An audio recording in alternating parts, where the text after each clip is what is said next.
And welcome to Delightful Dissent. It is episode 27, and today I'm talking to Philippa Aspey, a psychotherapist, counsellor, psychospiritual and wellbeing facilitator and artist, about the assumption I need answers. So hi Philippa, and welcome to the show. It's great to have you on. Thank you, Matthew. It's great to be here. Thanks for having me. Super. I think this is a really interesting assumption to get into. I'm really keen to get into this one because it really feels like we're in a time that's obsessed with answers and needing answers quickly, just needing answers all the time. And almost the more scary things are, the more uncertain things are, the more we kind of grab and want to hold on to those answers. So I really want to, I think there's a lot overlooked there, and it can be a risky thing. So I'm really looking forward to exploring this one. If you're new to Delightful Dissent, this comes out of my came about with my work with divergent pathfinders, people doing good different, and in that work people often hit these hidden barriers, or these kind of slightly unseen barriers that are around the deep beliefs and the deep assumptions and the shoulds and the stuff that we're carrying all around. And this show's really about challenging some of those, taking a look at them from a different perspective. The intention is to give you some ideas about the specifics, and this specific one, in case it is relevant to you, but also to give you a sense of what it is to challenge this stuff, and to go out there, give you some ideas about how you can go out and challenge the assumptions that are getting in your way as well. Because really I want to normalize this whole process, this exploration, and so that everyone can go out there and challenge the things that are holding them back. And the show is Delightful Dissent because we are going out there and we're saying, okay, we disagree with this in some way. But it's not about conflict. It's not about proving ourselves right and someone else wrong. It's about exploring and understanding in a different way and having fun whilst we do it as well. That's the other side of this. This show is genuinely live. We may talk about challenging and personal things. So there may be difficult topics coming up. There may also be strong language. So if any of those are issues for you, then please just know that that's possible. That's a thing. There aren't any kind of perfect answers in this space. We're exploring from our own perspective and we're asking questions. So please do ask questions as you go. You can ask questions of yourself, ask questions in the comments, and we will bring any of those in as we have the conversation. So I first met Philippa at a People Developing People event, and I really particularly enjoyed her willingness to and ability to explore tricky stuff and complicated stuff alongside people and really stand as an ally in that. And I thought that was one of the reasons I really wanted to get her on the show. Philippa, could I ask you to introduce yourself a little bit about who you work with and the kind of work that you do, please? So I'm a psychotherapist, as Matthew said, counsellor. For the last few years been working on delivering wellbeing workshops, which I try to incorporate a creative element to it, because I feel that creativity is an essential part of any sort of healing and part of sort of breaking down old models. So I'm based in Hove. I work with adults. I've been doing it for about 20 years. And coming back to Matthew's comment about when we first met, I really appreciated it was a networking event, but it felt different to other ones. It felt more congruent and authentic, because he seemed to be interested in people really connecting, rather than just talking about this is what I do and these are my cards. And it went to a deeper level, which I really appreciated and needed at the time. I feel we are moving into a time where we do need to connect at a deeper level, and try to, as Matthew said, challenge a lot of the things that hold us in place, keep us stuck, to be able to grow and evolve, to be able to connect. Thank you. I really appreciate that. And I think this idea of connection really does kind of play out in the thing that we're looking at as well, and how the connections that we're making perhaps implicitly, and whether they serve us, and how we can update some of those and play with some of those. So yeah, but before we get into the assumption too much, I like to ask my guests to share a quote that gives us a bit of perspective before we get into that. So have you got something you'd like to share with us? Okay, I have. I'm going to have to read it because I don't know off by heart, but I thought this was relevant. I got it off the internet. It just says, time has its own way of revealing truth. Just be patient and live life. Just be patient and live life, and you will get answers to all the questions sooner or later. And I like that because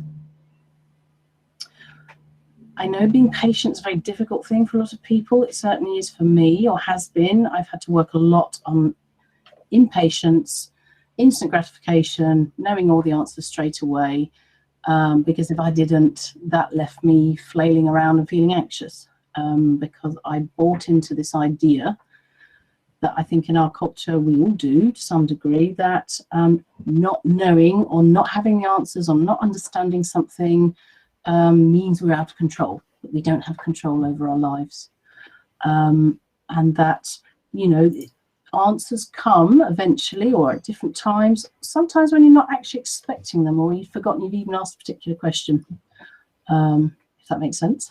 So that's why I like that quote.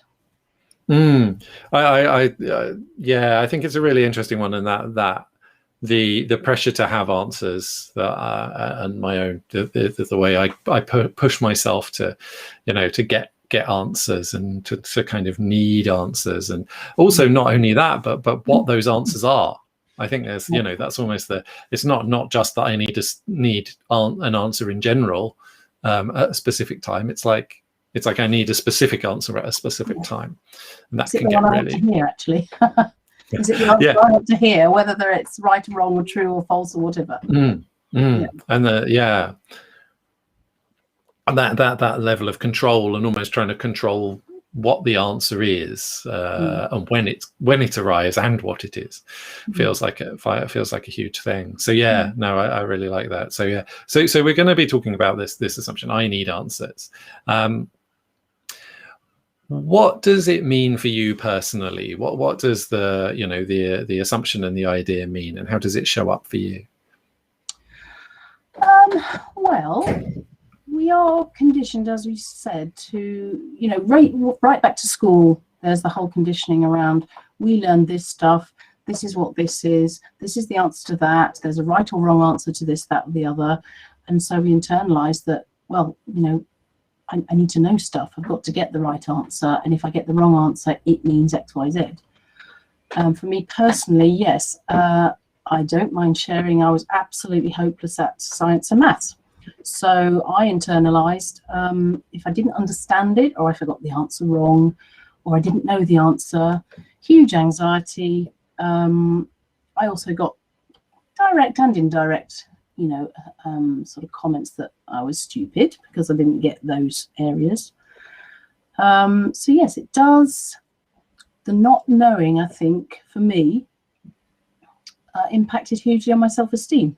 So I'm guessing that would be similar for a lot of people. You know, if they don't excel in a certain area, or if they're not good at certain things, or they don't have the right answers, then somehow it's a failure of some sorts. Which really affects, your self-worth. Absolutely. No, I very much resonate with that. And for me, it feels like a lot of the drive is around having ready answers. Yeah. You know, being able to just be able to come up with something and never being caught without. That's for me. That's definitely one of the ways it manifests.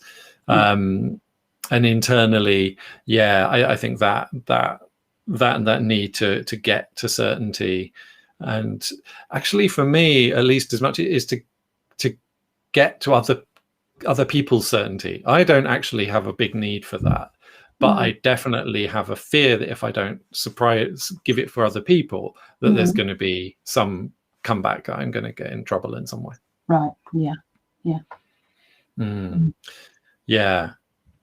So I just thought of something that's gone completely out of my head, and I've just remembered. Sorry, I on that note, I noticed in the run up to this show that I was thinking, well, I don't know what I'm going to be asked yet. So I know my head, my head was going, well, I don't know what the question is, so I'm not sure if I'm going to be able to answer it.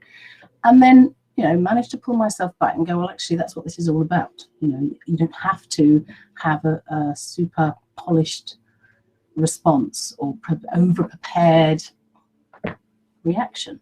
It's just trying to live from a more spontaneous place.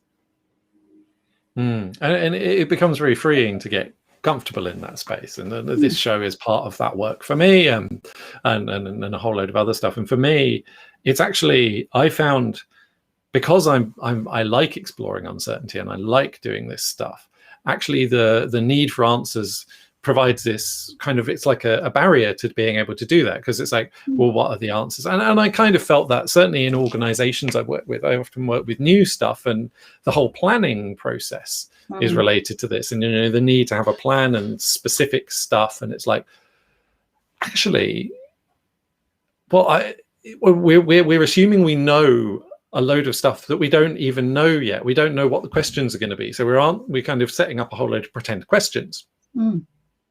And then we're answering them. Also, concomitantly, we tend to choose, when we do that, certainly in an organizational point of view, we tend to choose the ones that we have a nice, easy answer for already.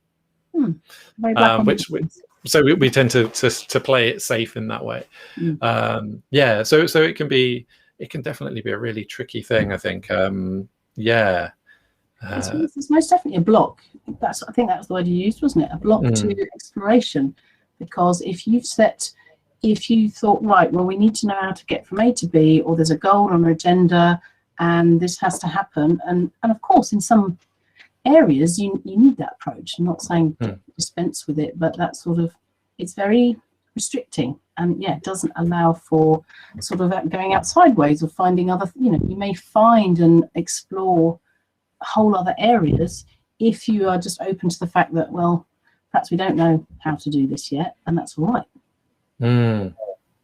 Absolutely, that need for kind of, I often talk about the kind of narrative continuity, that the story stays the same, and it's like, okay, we're in this space, and any questions that might challenge that, and on a personal level or on a kind of organizational level, are often very unwelcome, and that they're seen as a threat, or they're seen as and I think that's one of the really, really big difficulties of this, and particularly again, if you tend to like this space, and certainly growing up, you don't even realize you see things in a slightly different way to other people, and so I'd ask what I thought were innocent questions and get in a lot of trouble. So people think, it's like, but actually, no, this is a genuine question. This idea of questions, I think it's like questions with an agenda, and relates to the need for answers somehow. Versus like genuinely open questions, where it's like, well, okay, I'm comfortable with whatever we find when we ask this question. Oh, that must have been confusing, really confusing and upsetting. But I think, like you say, when we were at school, I guess this is generalization, of course, but teachers needed to know the answer. They needed to be seen in that position to know the answer. So if you ask a big, deep question, which a lot of children do actually, about the world, which that adult doesn't know, they were then unlikely to say, well, actually, well, in my experience, I actually don't know that, let's go and explore that, or something like that. It would be seen as well, no, that's not a relevant question. Let's look at this. Because this is a question that I can answer and then be an expert in.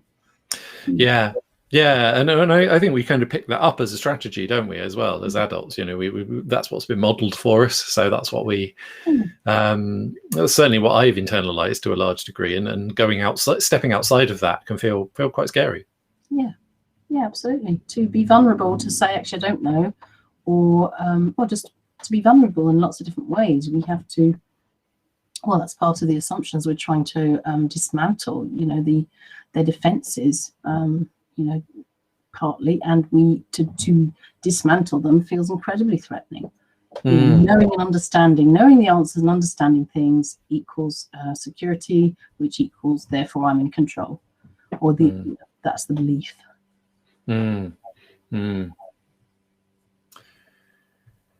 So yeah, I think there's something interesting in there for me around vulnerability and that relationship to security, and how it feels like the extent to which we are vulnerable, it feels like if we show vulnerability, we'll be less secure. That's the message, that the pattern that I'm internalized. Whereas actually, as I've explored this stuff in my experience, for me, it works the other way around. The more I can be kind of confidently vulnerable, then the words are difficult, but the more I can actually be open. Actually, that builds a different kind of security than I'd ever got from the control. Oh, totally. I think the belief, and this came up a lot when I worked in a mental health clinic. I ran a lot of cognitive behavioural groups, and we explored many beliefs that we may hold consciously or unconsciously.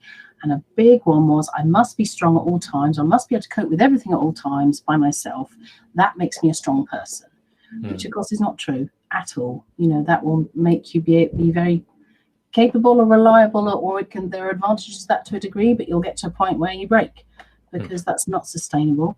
And that actually, to be truly strong, it's well, as you said, to show your vulnerability, but most importantly, it's gauging, okay, well, who can I do that with? Because that's backfired sometimes, and it has with me, and it has with other people, where okay, I'm going to show my vulnerability, I'm going to express my deepest self, or my most frightened part, to a person that may not be able to actually hear that or take that on, or just be able to contain it. So a lot of the work is trying to learn, okay, yes, trust. This ties in with trust. To be able to let go of control and to not know requires a large element of trust. I'm aware I flipped from one thing to another there, but it is linked up. Yeah, that trust is really interesting, and that relationship. I often think about the relationship between kind of trust of self and trust of the outside world, and how they play out with each other. They work with each other, and I think there's something for me around the skillful expression of whatever it is that we're feeling and thinking versus the unskillful expression. One of the difficulties is, if we're working with someone who doesn't quite get it, we need to be quite skilled in how we express that. And so it's a difficult thing if we're meeting someone who is a fair distance from us, and who it isn't necessarily safe always to express it in whatever form. But we never get the opportunity then to get skilled in expressing it, because we never find those people. So I think there's something really interesting about how we develop that as a capability, when we haven't been given it by default, when it hasn't arrived to us through our experience so far. Like you say, we are now realizing that everybody is so very different, and do need. So there are a variety of different ways of communicating, to be able for everyone to feel that they are connecting with each other. And another block in being able to do that, or learning that, is this compulsion, because I guess it is a compulsion, it's coming from fear of doing. You need the time and the space to learn new ways of thinking, of behaving, of relating. And if we're very busy trying to work, that's a big one for our culture, to pay the mortgage, get the fancy cars, whatever, but the working ourselves to death doesn't allow that space or flexibility to really explore the other avenues. I think there's something really interesting here in this relationship between work and identity and personal relationships, because obviously my focus is at the surface level on work, but it touches everything. and it's really interesting, you know, to talk to you and with your slightly different focus, but that we feel like we're looking at similar things from a slightly different angle, and that you know there's a real vulnerability in being open to stuff that changes the way that you see yourself, even if that's in a positive way. Perhaps you know, for me personally, I've always struggled with the positive stuff more than the negative stuff. Okay. I find it slightly harder to integrate, and to kind of, that's the stuff I have to focus on. It sounds strange, I know, but positive stuff, can I ask? Yeah, so like positive experiences, pleasurable experiences, right. Positive views of self, all of those things are harder for me to integrate than the negative ones. Right. Yeah. So yeah, and I think it's because there is that kind of, you know, we're talking about this idea of, we've got this fixed idea of ourselves, and we need to maintain a cohesive narrative for ourselves and for other people, so that we can relate to other people and present something that other people can work with a bit. But there's a really big question about, you know, is that the total? Is that, how does that change? Or how do we work with that so we can make it fit us better, or fit the new circumstances better? Yeah, and I think that you know, and the drive to answers, particularly answers that have already been given, that we know are good answers, you know, is a lot of that. Is that, how do we go into a space where we don't have those? Yeah. The other thing, sorry, I will come back to that, but something that's just popped into my head is, often we can focus so much on getting the answer to this question, and we can miss that sometimes maybe we need to be asking a different question. Does that make sense? Absolutely. Yeah, that, you know, a set question, I can't think of an example off the top of my head, but we've got this question and we want the answer, when, you know, sometimes when I've sat back and go, well, actually, let's just get rid of that question for now, because I'm not getting the answer. I may do at some point, or I may not. But actually, if I reframe the question slightly differently, it then gives you a different perspective on what the answer is that you may want. Absolutely. And for me, this plays out in, well, I often look at the relationship between what we do and the outcome we expect. And for a certain period of time, there are kind of proper, official ways of doing that.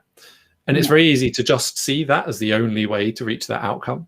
Whereas if the environment changes, or if you're a little away from the kind of norm for which that was developed for whatever reason on an internal level, then those methods probably don't work for you. You can still reach the outcome, but the output and the way that you work towards it can be completely different.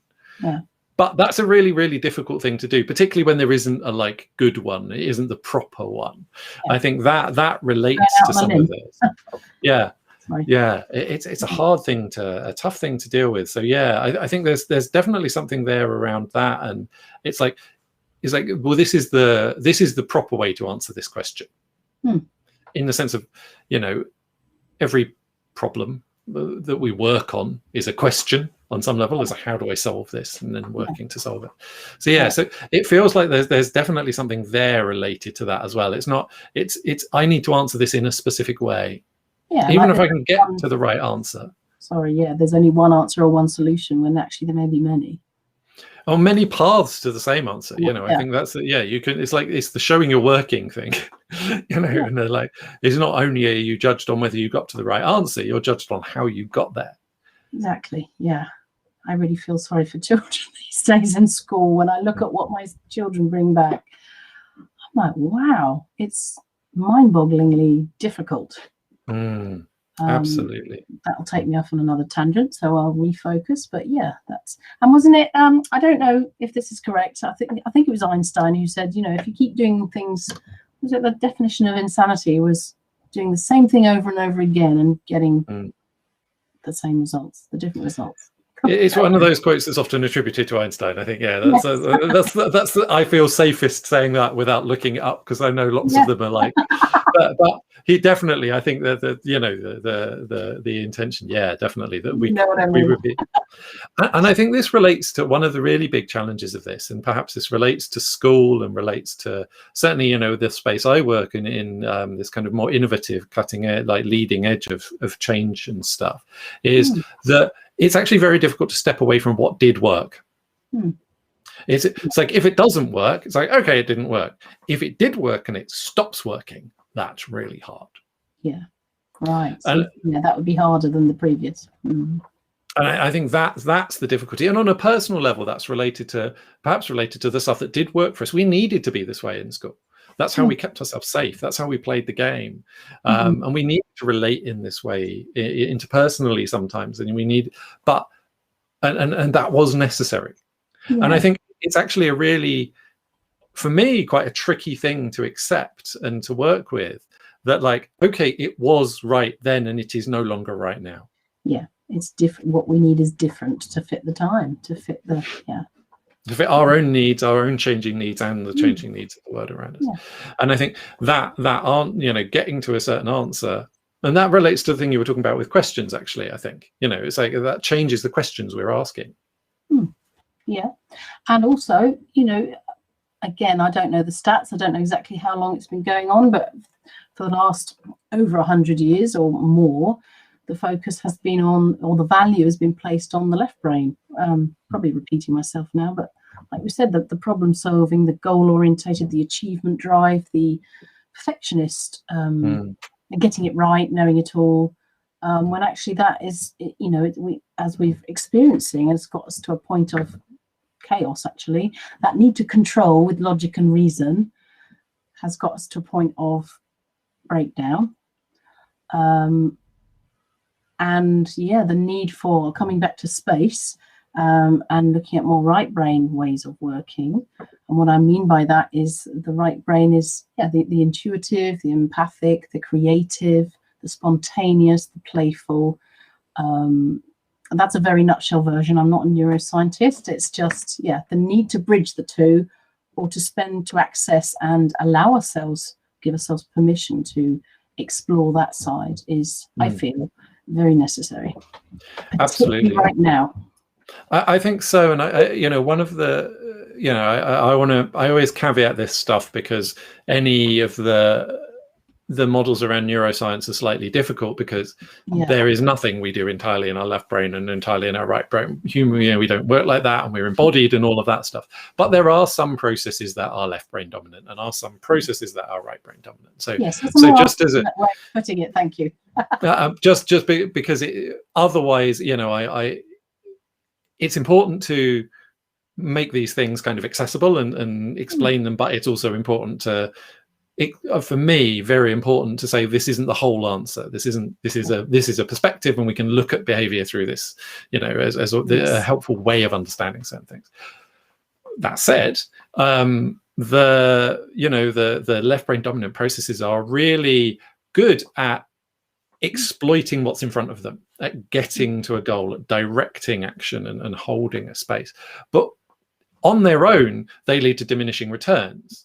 Yeah. Because you can be really good, you can be really efficient at getting something, but if the context changes and you want to find a different way of getting something from the same environment, or you want to find a different environment, that's when the right brain dominant processes are actually much more helpful.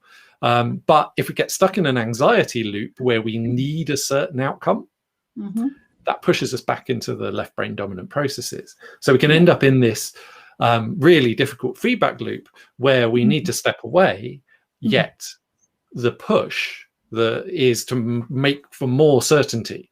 Yeah. And actually what we do is we just constrain outcome until that's not a very good outcome. Yeah, absolutely. The stepping away from it, it's like, well, stepping to where? We're conditioned to think I have to be going to somewhere.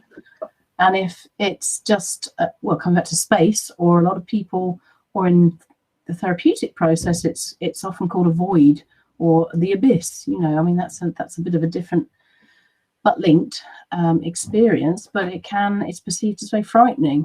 And so, they'll come back, retreat again to what's known, what's familiar, even if it's unhelpful.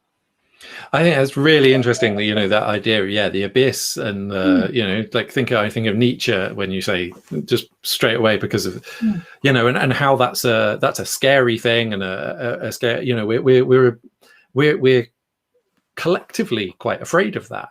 Yeah. Whereas actually my own kind of, some of my more kind of inner work, the connecting with that and allowing that is blissful. It's a bliss that I've never experienced. I've never had any other way. It doesn't feel like terror when you get up weirdly. It's the terror is something else, and there's something really interesting in like, you know, how we're distancing from that, but it's there. I think it's just, it feels almost like accounting for that, remembering that that's always a thing. Yeah. You know, that's stopping the one side becoming completely dominant. And because there are things we can do, there is always control as well. I think this is the other thing, is sometimes when you talk about like, okay, this isn't serving us, overplaying this is serving us. So if we say overplaying the left brain processes isn't serving us, it's easy to fall into the trap of then they're a problem, and then we just need to do the right brain stuff. Yes. And that is, yeah, I wasn't saying that. No, I know you weren't, but I think it's something that often does come out of these conversations, and can be like, you know, I think that's the you know, there's a danger there in getting stuck in the rejection, and being clear that the message is not that they're a problem per se. It's how we work with them appropriately and use the right thing in the right context. Yeah.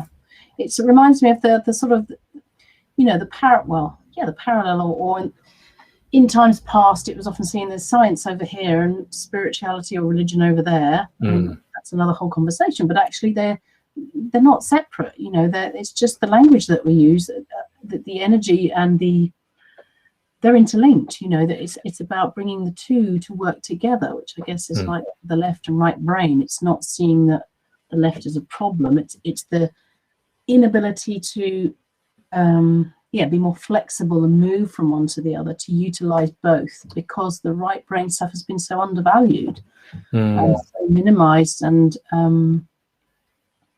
seen it, you know, it wasn't relevant for the time, I guess.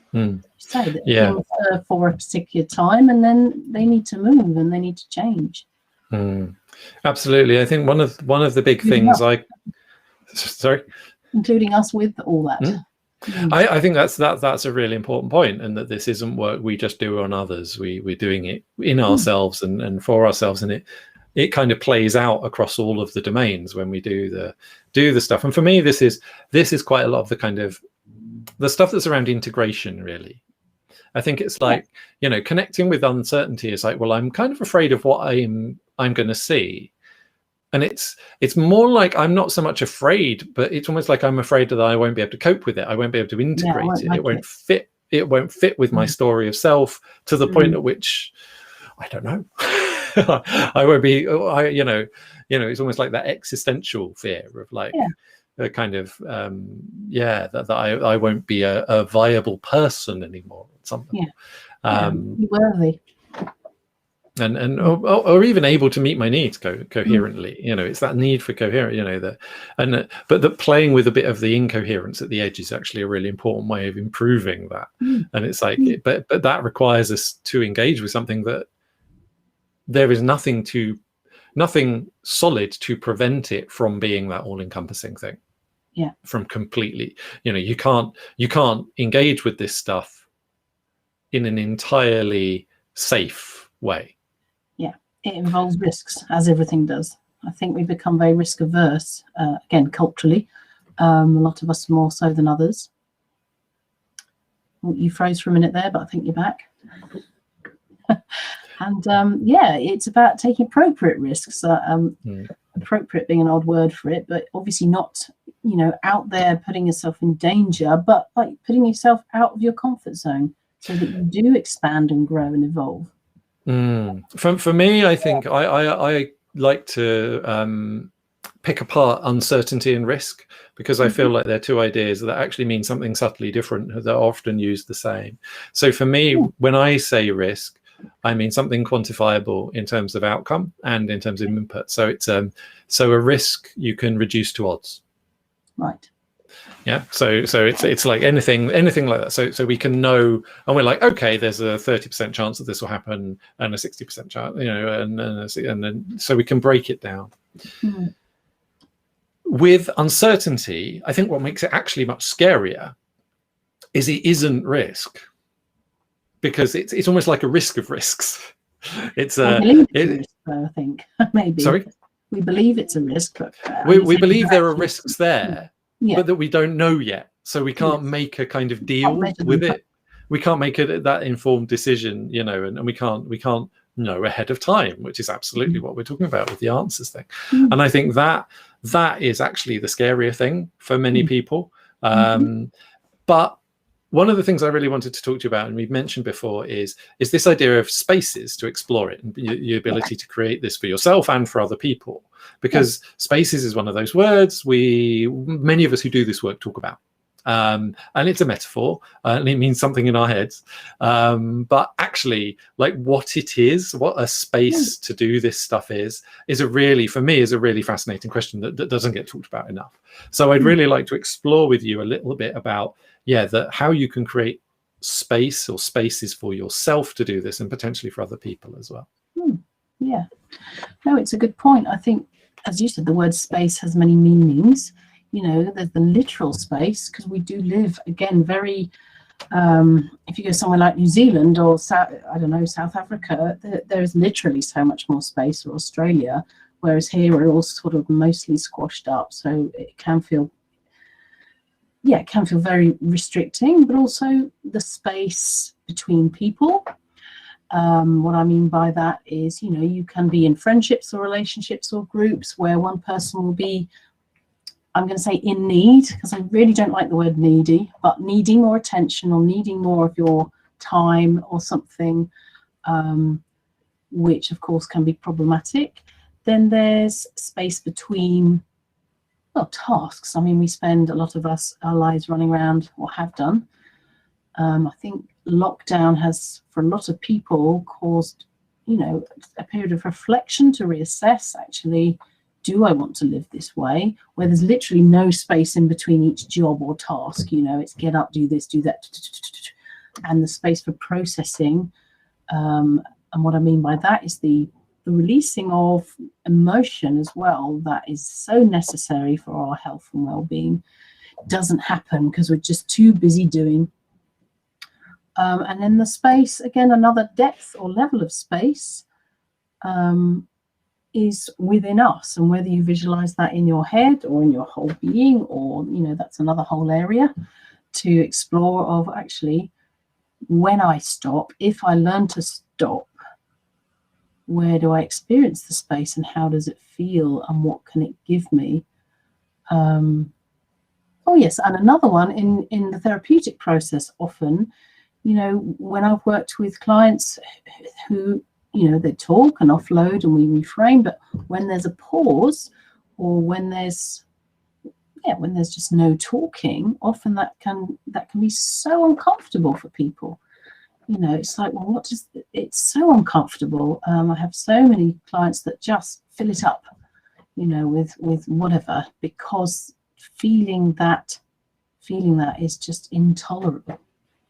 And we look at, well, what's that about? What does it mean to not always have to speak or get answers or guidance, or just, you know, sit in quiet? Sorry, that was quite long-winded, but no, it's interesting. I think it's a really helpful thing, and for me, it relates to this idea of always having to do something that has a specific outcome. You know, that always has so everything we do has to be, you know, it's like, you know, go to work, do the thing, and for me, I found that a lot of that kind of somehow goes, first of all, affects the way that I work and stops me playing with work, which is problematic, because it means I hadn't explored as much as I'd done, and it means it kind of drains the joy out of things a bit, and that's a real loss in many ways. But it also kind of then applies to how you do the recreation stuff, how you do the play. And it's like, well, you know, great, well, I'm going to do I'm going to go out and I'm going to, I'm going for a run because I want to get fit, not I'm going for a run because I enjoy running, or I'm going to play an instrument because I want to be good at playing an instrument, not because I enjoy playing an instrument, or I'm going to read this book because I want to learn something, not because I'm enjoying reading this book. The goal, not the process. And that idea, when that becomes a really pervasive idea, I think could be really draining and really kind of takes a lot of the joy out of everything. Yeah, it's exhausting and depleting. There's no joy. And what's the point? I think for me there's something slightly tricky in that it's also not the complete passiveness, that this idea of surrender and of letting go and of play and all of these things is there, whilst they're not goal directed, they aren't passive either. And that's a really tricky, that certainly was something that took me a long time to kind of even to even understand was a thing going on. Yeah, I see what you mean. So to not be operating that way for you, and I'm guessing lots of other people, would mean that you weren't you're being passive, you weren't engaging at all, or enacting something which would mean something to you, I suppose. I think it sounds similar to when I've worked with people who have a very, as there are many in our society again, very high perfectionist drives. Got to get it right, got to give 100% all the time, got to be seen as knowledgeable, all that stuff. And when we look at letting go of that a bit, or firstly, is it helping? No. Then letting go a bit, the automatic assumption is, well, then I'm going to be just complacent, or I'm not going to get anything done. And that, I think, is the very black and white, way of seeing it. That actually there is an in between. There's a gradient, and you can choose where you put yourself on that gradient. I think for me it really comes back to the trusting yourself a bit.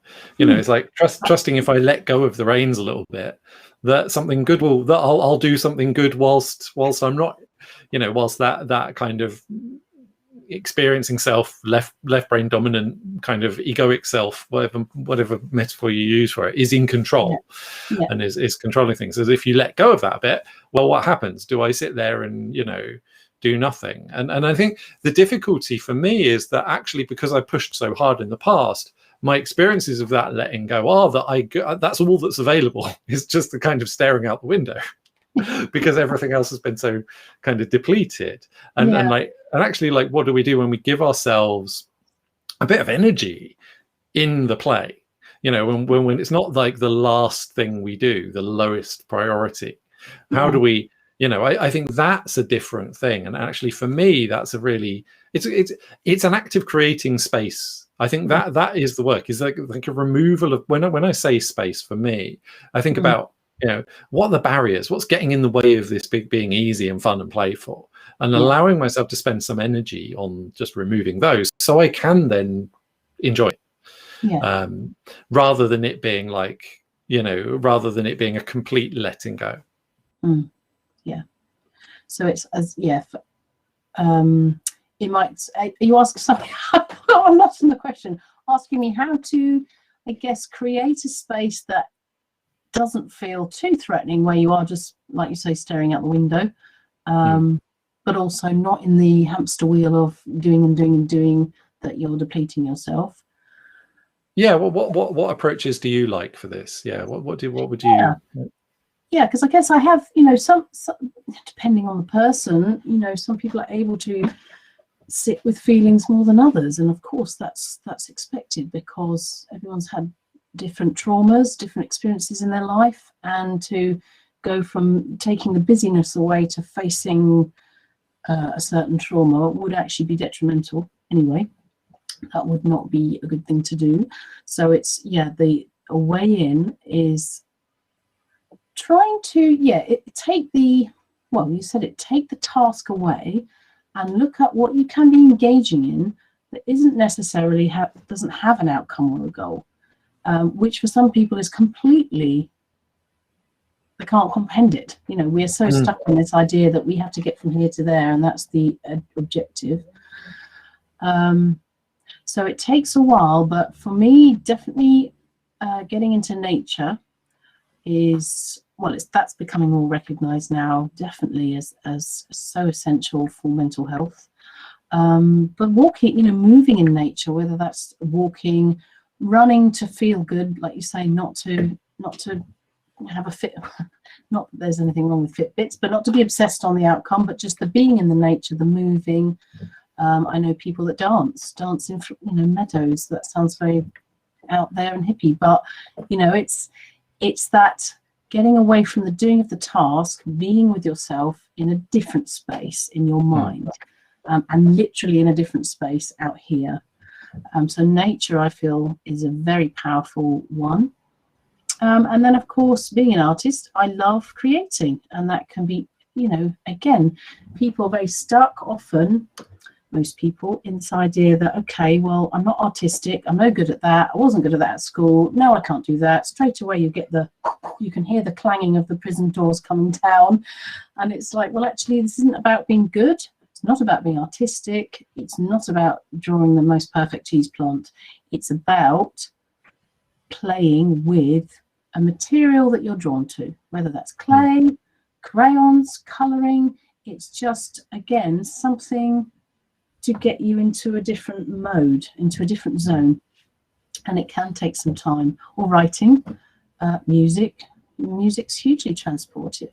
That can take you to a completely different space in your mind, whether that's listening to it or just tinkering about, whether you want to learn something but not learn in the way of doing the grades, but as you say, to just noodle about on a guitar or a keyboard or whatever it is. They can, I personally have found that incredibly helpful, and have, I have clients who have really benefited from doing those types of things.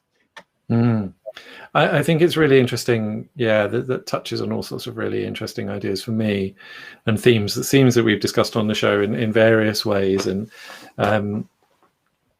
how much of our emotional processing and our thinking and that we process actually physically.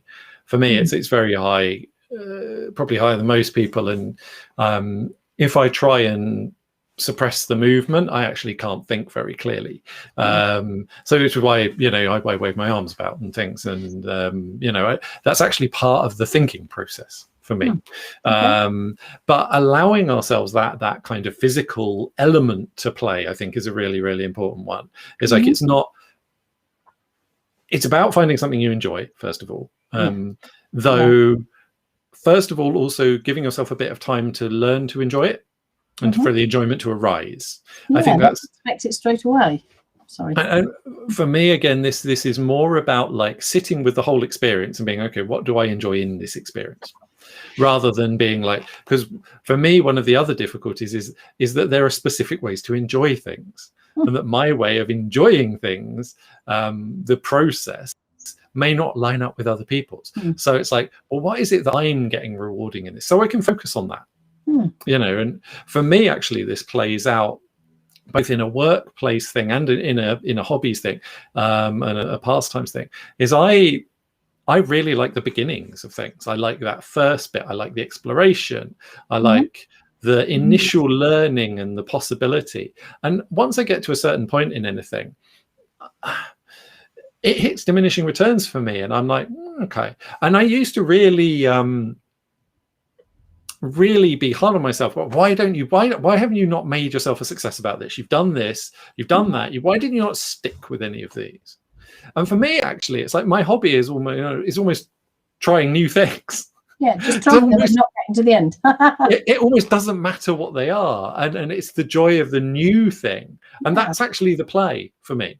Yeah. And so there's, I think, being really free with what this actually is, I think, is a really and what your joy in it is, because it could come in any form. It could be like sensory and sensual. It could be kind of conceptual and about learning. It could be, and it can be really quite different in different domains. And I think for me, part of play is actually discovering and connecting or reconnecting with what those things are for you, so you can seek them out more readily. Yeah, absolutely. Because those things, when we're children, or depending on the childhood, but there will be things that you really enjoyed. Many things, I expect, and as we grow up, or you have to be a responsible adult and learn this and get a job there and be, pay your mortgage, and it's sort of, those things can get forgotten about. And often when I work with clients and it's looking at, okay, well, what, for example, if if this wasn't, if you had space and time, what would you love to do? And they can be so stumped sometimes, they have no idea. And so then I'll revisit, okay, well, what did you enjoy doing when you were little, when you were a child? And then that can build. It's like, oh, well, yes, I did love that, and I like doing this. And it's looking at, okay, well, how can you bring that into now your adult life, but without the approach that we've been talking about, but without that, I must be really good at this or achieve a certain level of excellence. It's actually just finding the joy. Yeah, and I think that focus, and that reconnection is a really important thing. But certainly my own experience is, it's also a potentially slightly scary thing. It's a challenging thing, and just jumping straight in is too much, actually. Well, certainly was for me, and I'm kind of working with this. So for me, I think this idea of space is also like, it's okay to just give yourself a very small bit of this. You don't have to kind of get good at this bit straight away either. You can give yourself a very, very small amount, and it kind of yields a bit more and a bit more capability and a bit more capacity usually as well. And then you can move on. So it's not like, when I hear this, certainly when I used to hear this stuff, I was like, okay, well then I need to be doing all of these things, and I need to have all of it, and I need to be going out and doing walks in nature and going. It's like, just give yourself a little bit of that, just a very small amount of that, rather than it doesn't have to go all the way in one step. Yeah, tiny bits and pieces, and that's okay. It doesn't have to be, like you say, a continuum of something that gets you to a certain point. There's no, it's completely changing the framework of how we think and saying, well, it's actually okay to do a tiny bit of that there and a tiny bit of that there, but also our brains can make it into yet another task to do. That's been a pitfall, a trap that many people have fallen in. So then it's like, okay, well, how can we do this where it doesn't feel like it's another job? Yeah, I think that the tiny bits. Sorry, finding the ease, and actually thinking about our work like that as well, because there's always going to be some things we have to do. But for me, I work to about 2/3, 1/3. So if you're in your working life, or probably any aspect of your life, there's always effort. And I think this is one of the big things that's been a problem for me. I find some things clinically much more effortful than most other people do, and that has meant that I've kind of internalized this. Well, I'm just not trying hard enough. But it's like actually there's a degree of effort. It's like if it's not easier than it is hard, if that makes sense. If there's not, then there's something to be changed and to play with and to explore. It doesn't have to be like 100% hard. No. I think for me, that's been the really big thing. That's been a really big thing. So allowing that space and being like, well, okay, what's my, how are other people experiencing that, and how hard is it for me? And again, that personal nature, the personal side of it. Some things will be really easy for you and joyful. Some things will be hard. It's fine. Both of those are fine. Yeah, and I had many years of just everything being hard for a long, long time, because I believe that to not be stressed out of my mind was somehow, this wasn't a conscious thought process, but just to have an ease of life obviously felt too unfamiliar. And so I'd go back to finding things that stressed me out. When actually, as you said, I think there's a book, I don't know it's called Effortless Mastery, where when you find, once you've explored and you find what gives you that joy, or you're more aligned in doing with what you're really passionate about, it flows much easier. Challenges and hard bits, but it's you're in alignment, and so it flows. And I think the fear is that we won't be as good, but actually because we're using all of our capacity, and it's a bit like you were saying with the right brain, left brain thing, you're using all of our self to work on this. We tend to be much better. It also gives us the value of expressing some more unique aspect of ourselves. And for me, there's there are different ways to, certainly in a workplace, is like, is my primary value, is what I'm kind of competing. I don't like the word competing, but is this that I can do this similar thing better than the other person, more efficiently than the other person, or is it that I do something different?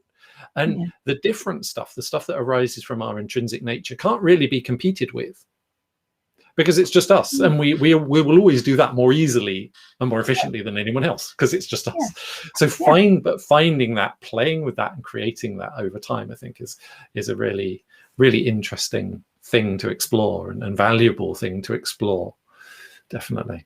Yeah, it reminds me of a quote I saw recently about a flower being in bloom. The other flowers aren't jealous; they're just celebrating this flower being in bloom, because that's what we all are here for, I guess, to bloom. In our own unique way. Which I think that's a really lovely place to start wrapping up. Actually, that idea that we're not answering other people's questions. We're not answering we're doing this in our own unique way. We're asking our unique questions, and we're answering the questions that do matter to us in our unique way. I really like that. So yeah, that's lovely. Thank you. So if people want to get in touch with you, what's the best way for them to do it, if people want to kind of carry on this conversation or reach out in any way? Yeah, sure. Well, I've got my website, Navigating the Self. You can contact me through that, or on Facebook. My Facebook page is Safe Space Wellbeing Workshops. So yeah, that'll come up. You put that in. They are the two main channels at the moment that I engage in. So yes, do feel free to contact me if you like. Lovely stuff. Thank you. And do you want to say a brief bit more? Because I mean, I think this is relevant. We've talked about space and these wellbeing workshops. So if someone is exploring the topics that we've spoken about today and wants to do that with you in some way, are the workshops a good place for that kind of thing to happen? Well, yes. I mean, I do the main workshops I do. The first one being in October is self-exploration through the arts. So that's very much focused on how, using different type of art mediums to explore and create and just play. A new one I'm going to be doing is self-care, because I guess what we've talked about is that just, self-care isn't just about having a bath and eating chocolate. It's really, like you say, making the space to give yourself time to process feelings, to reflect on things, to explore what you'd really enjoy, to get balance in your life. So that would be a place to go for that one. Another one is linking in with sort of expression of emotions. I do one called Women in Anger. I mean, I've done that specifically for women because I think, although anger is a very difficult emotion for most people to really express constructively, I think particularly for women, there's a whole cultural expectation that they really shouldn't be angry, that they've got to be nice and well behaved and kind and look after everybody, and that can suppressed anger, disastrous consequences. So there's that one. I'm trying to my workshops, discovering self-worth, and they all have interlinked themes. It's all about, like you say, making time to really explore all the areas that you feel are missing, identifying what's missing in your life, what needs are not being met, and together in a group that can be, a very positive and powerful thing to do. Or if that's, really not, you'd rather not do workshops, then, I can work at different levels. I can do coaching or counselling or psychotherapy, which is a much deeper way of working, looking at past relationships, past events, and how they impact them now. That's my one-to-one work. Brilliant. And I think that, the idea that we don't have to, even though we're kind of doing stuff that's unique and will be a unique expression of ourselves, we don't have to do it alone.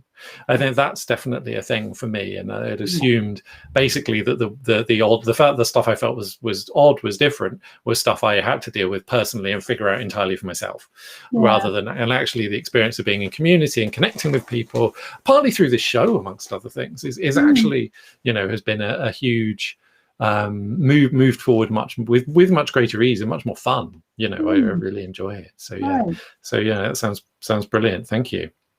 You're welcome. Cool. So yeah, thank you so much for appearing on the show, Philippa. Really enjoyed this conversation. Yeah, that was yeah, really enjoyed that. So thank you. We went very interesting places as usual, somewhere slightly unexpected. Yeah. Well, thank you for having me. I enjoyed it too. Oh, you're more than welcome. So yeah, and thank you everyone for watching.